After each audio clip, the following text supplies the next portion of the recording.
கர்த்தருடைய பரிசுத்த நாமத்திற்கு மகிமுண்டாகட்டும். ஆண்டவராகிய இயேசு கிறிஸ்துவின் நாமத்தினாலே அன்பு கர்த்தருடைய பிள்ளைகளாகிய தங்கள் அனைவருக்கும் ஸ்வீட் ஊழியத்தின் சார்பாக வாழ்த்துக்களையும் ஸ்தோத்திரங்களையும் தெரிவித்துக் கொள்கின்றேன். சங்கீதங்களின் புத்தகம் 66ஆம் சங்கீதம் 20வது வசனம். சங்கீதம் 66 வசனம் 20. என் ஜெபத்தை தள்ளாமலும் தமது கிருபையை என்னை விட்டு விலகாமலும் இருந்த தேவனுக்கு ஸ்தோத்திரம் உண்டாவதாக. என் ஜெபத்தை தள்ளாமலும் தமது கிருபையை என்னை விட்டு விலக்காமலும் இருந்த தேவனுக்கு ஸ்தோத்திரம் உண்டாவதாக.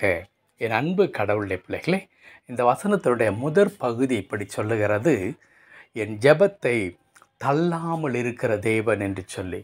அன்பு கடவுளுடைய பிள்ளைகளே, தாவீது கடவுளை பார்த்து சொல்லும் பொழுது, என்னுடைய ஆண்டவர் என்னுடைய ஜெபத்தை ஒருபோதும் தள்ளுகிறதில்லை. நான் ஜெபிக்கும் பொழுதெல்லாம், நான் அவரை நோக்கி கூப்பிடும் பொழுதெல்லாம் அவர் என்னை கூர்ந்து கேட்கின்ற கடவுளாய், என் ஜெபத்தை ஏற்றுக்கொள்ளுகிறவராக, அல்லது நான் பேசுவதை செவி கொடுத்து கேட்கின்ற ஆண்டவராய் இருக்கிறார் என்று குறிப்பிடுகின்றார். 40ஆம் சங்கீதத்தில் அவற்றை குறித்து நாம் படிக்கும் பொழுது இதே தாவீது என்ன சொல்லுகிறார் என்றால், அவர் நான் கூப்பிடும் பொழுது அவர் சாய்ந்து கேட்கின்ற ஆண்டவராக இருந்தார் என்று சொல்லப்படுகின்றது. சாய்ந்து கேட்பது என்றால் என்ன? அட்டென்டிவ் என்று சொல்லுவார்கள். கவனமாக நாம் பேசுகிறதை கூர்ந்து கவனித்து, என் மகன் என்ன சொல்லுகின்றான், என்னுடைய மகள் என்னிடத்தில் என்ன விண்ணப்பத்தை கொண்டு வருகின்றாள், அவருடைய இருதயம் எப்படி உடைந்திருக்கிறது, என்ன கவலையோடு கூட வேதனையோடு கூட என்னை நோக்கி கூப்பிடுகின்றாள் என்று சொல்லி நம்முடைய ஆண்டவர் கரிசனையோடு கூட கேட்கின்ற ஆண்டவராக இருக்கிறார். மனிதர்களுக்கும் நமக்கும் ஒரு பெரிய வித்தியாசம் இருக்கிறது. மனிதர்கள் எப்படிப்பட்டவர்களாக இருப்பார்கள்? தாங்கள் செவி கொடுக்க வேண்டும் என்று சொன்னால் தங்களை நோக்கி கூப்பிடுகிறவர்கள், பேசுகிறவர்கள் அவர்களுக்கு இணையான தகுதி பெற்றவர்களாக அவர்கள் இருக்க வேண்டும். ஒருவேளை ஒரு உயர்ந்த ஒரு மனிதன் அவர் மற்றொரு மனிதனுக்கு செவி கொடுக்க வேண்டும் என்றால் அவருடைய உயர்வுக்கு ஏற்ற வண்ணமாய், அவருடைய தகுதிக்கு ஏற்ற வண்ணமாக அந்த மனிதன் இருக்கும் பொழுது அவர் சொல்லுவதை கேட்கின்றவராக இருப்பார். ஒருவேளை அவருடைய தகுதிக்கு மிகவும் மிகவும் சம்பந்தமில்லாத ஒரு மனிதன், ஒரு ஏழ்மையான ஒரு மனிதன், ஒரு இல்லாத ஒரு மனிதன் கூப்பிடும் பொழுது அவனுடைய குரல் உதாசீனப்படுத்தப்படும். அதை லூக்கா 18ஆம் அதிகாரத்தில் ஆண்டவர் மிக அழகான ஒரு ஊமையாய் சொல்லுகின்றார்.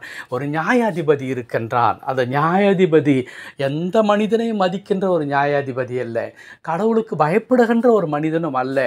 அந்த மனிதனை நோக்கி ஒரு ஏழை பெண்மணி தன் பிரச்சனையை குறித்து முறையிட்டு கொண்டே இருக்கின்றார். வசனம் சொல்லுகிறது, அவன் வெகு நாள் வரையிலும் அந்த பெண்மணிக்கு அவன் செவி கொடுக்கவே இல்லை என்று எழுதியிருக்கிறது. காரணம், தன்னை விட மற்றவர்கள் ஒரு பொருட்டு அல்ல என்று நினைத்து கொண்டிருக்கின்ற, அல்லது அப்படிப்பட்ட மனநிலை படைத்த ஒரு மனிதனாக அந்த நியாயாதிபதி இருந்தார். ஆகையினாலே அந்த ஏழை தாயினுடைய கூக்குரல், அந்த மகளுடைய விண்ணப்பம் அவனுக்கு மிகவும் அலட்சியமானதாக, ஒரு பொருட்டாக தென்படவே இல்லை. இப்படித்தான் நம்மை சுற்றிலும் மனிதர்கள் இருக்கிறார்கள். நம்முடைய பிரச்சனைகளை குறித்து, நம்முடைய தேவைகளை குறித்து இடத்துல சொல்லும் பொழுது அதை உதாசீனப்படுத்துகிற மக்களும் இருக்கிறார்கள், அதை தூற்றுகின்ற மக்களுமாக இருக்கிறார்கள். ஆனால் நம்முடைய கடவுள் யார் தெரியுமா?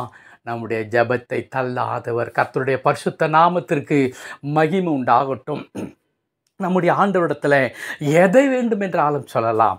ஆகையினால்தான் அருமையான மகள் அன்னாள் சொல்லுவார், என் இருதயத்தை நான் ஊற்றிவிட்டேன். என் அன்பு கடவுளுடைய பிள்ளைகளே, நம்முடைய இருதயத்தை ஊற்றுவதற்கு ஒரு அற்புதமான ஒரு இடம் இருக்கிறது. அது எந்த மனிதனுடைய சமூகம் அல்ல, கர்த்தருடைய சமூகம். கர்த்தருடைய சமூகத்தில் நம்முடைய இருதயத்தை ஊற்றி விடும் பொழுது ஆண்டவர் அந்த ஜெபத்தை தள்ளவே மாட்டார். இன்றைக்கு ஒருவேளை எந்த காரியத்தை குறித்து தேவ சமூகத்தில் நீங்கள் முறையிடுகிறீர்களோ அதை கடவுள் ஒரு நாளும் உதாசீனப்படுத்த மாட்டார். உங்கள் ஜெபத்தை கேட்பார், கனிவுடன் கேட்பார், உங்களுக்கு இறங்குவார், உங்களை ஆசீர்வதிப்பார். ஜெபிக்கலாமா? கிருபை நிறைந்த நல்ல ஆண்டவரே, உமக்கு நன்றி ஆண்டவரே. எல்லாரும் பேசாமல் இரு என்றும் ஆண்டவரே, இந்த கர்த்தாவே வழியிலே உட்கார்ந்து கொண்டிருந்ததான பார்வையற்ற மனிதனாகிய ஆண்டவரே, இந்த மனிதனை கர்த்தாவை அதட்டும் பொழுது நீர் அவன் குரலுக்கு நின்றீர், தமிழத்தில் வரச் சொன்னீர். நான் உனக்கு என்ன செய்ய வேண்டும் என்று கேட்டீர் ஆண்டவரே. ஆம், நீ ஜெபத்தை தள்ளாத கடவுள். எங்கள் வாழ்க்கையில் கூட நாங்கள் எடுக்கிறதான ஒவ்வொரு விண்ணப்பமும் ஒருவேளை கர்த்தாவே எங்கள் பார்வையில் அது தாமதமாகிறதை போல் காணப்படலாம். ஒரு நாளும் அப்படி அல்ல. என் ஆண்டவர்கள் ஜெபத்தை கேட்பீர், பலன் கொடுப்பீர், எங்களை ஆசீர்வதிப்பீர். அதற்காய் தோத்திரம். தொடர்ந்து பொறுப்பெடுத்துக் கொள்ளும் மீட்பர் நாமத்தில் பிதாவே. ஆமென், ஆமென்.